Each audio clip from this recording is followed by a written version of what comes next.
ચાલો હવે next topic જોઈએ, ડાયઇલેક્ટ્રિક અને ધ્રુવીભવન. તો સૌથી પહેલા તો આપણે એ સમજીએ કે ડાયઇલેક્ટ્રિક એટલે શું.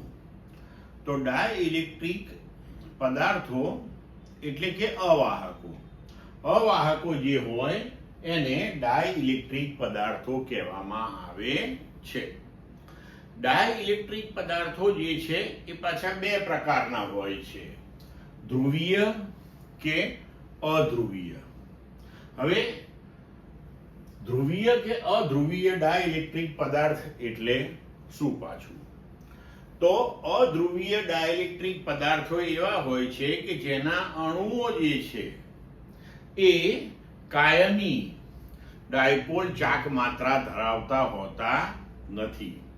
એટલે કે અધ્રુવીય અણુઓ જે છે તેમાં ધન અને ઋણ વિદ્યુત ભારના જે કેન્દ્રો છે એ એકબીજા ઉપર સંપાત થયેલા હોય છે. તો એકબીજા ઉપર સંપાત થયેલા હોવાના લીધે કરીને ડાયપોલની રચના થતી નથી, અને ડાયપોલની રચના થાય નહીં એટલે કાયમી ડાયપોલ મોમેન્ટ એ ધરાવે નહીં. તો આવા જે અણુઓ હોય છે એ બધા અધ્રુવીય અણુઓ અથવા તો અધ્રુવીય ડાયઇલેક્ટ્રિક પદાર્થો કહેવાય છે. દાખલા તરીકે આપણે જોઈએ તો કે હાઇડ્રોજન, ઓક્સિજન, CO2 આ બધા અણુઓની જે સમમિતિ હોય છે, એના ગોઠવણની જે સમમિતિ હોય છે તેના લીધે કરીને અધ્રુવીય અણુઓ બનેલા હોય છે. બરોબર. હવે ધ્રુવીય અણુઓ કોને કહેવાય?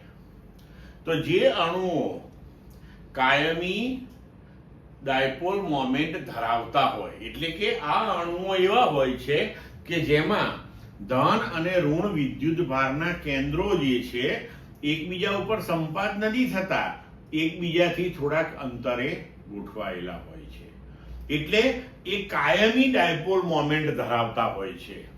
તો એવા જે પણ કોઈ અણુઓ છે એને ધ્રુવીય અણુઓ અને એવા ડાયઇલેક્ટ્રિક પદાર્થોને ધ્રુવીય ડાયઇલેક્ટ્રિક પદાર્થો કહેવામાં આવે છે. બરોબર. જો આપણે ઉદાહરણ સ્વરૂપે જોઈએ તો HCl, H2O, તો આની અંદર પરમાણુઓની ગોઠવણી એવી રીતે હોય છે કે એનો જ્યારે અણુ તૈયાર થાય ત્યારે ધન અને ઋણ વિદ્યુત ભારો એકબીજા ઉપર સંપાત થતા નથી, અને અણુ જે છે એ વિદ્યુતીય રીતે તટસ્થ છે, એટલે ધન અને ઋણ વિદ્યુત ભારો એકબીજાથી થોડાક અંતરે ગોઠવાયેલા હોવાથી ડાયપોલની રચના કરે છે, અને તેથી તે કાયમી ડાયપોલ મોમેન્ટ ધરાવતા હોય છે. તો આવા અણુઓ જે છે એ બધા ધ્રુવીય અણુઓ કહેવાય છે, અને એવા પદાર્થોને આપણે ધ્રુવીય ડાયઇલેક્ટ્રિક પદાર્થો કહીએ છીએ.